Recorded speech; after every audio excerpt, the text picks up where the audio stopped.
श्री कृष्ण गोविंद हरे मुरारे, हे नाथ नारायण वासुदेवा।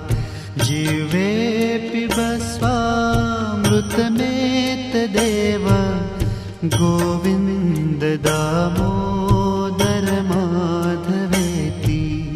गोविंद दामोदर माधवेति।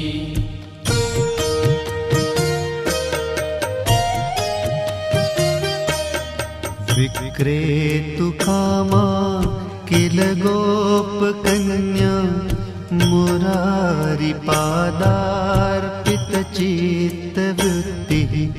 दध्यादिकं मोहवशाद्वोचत्, गोविन्द दामोदर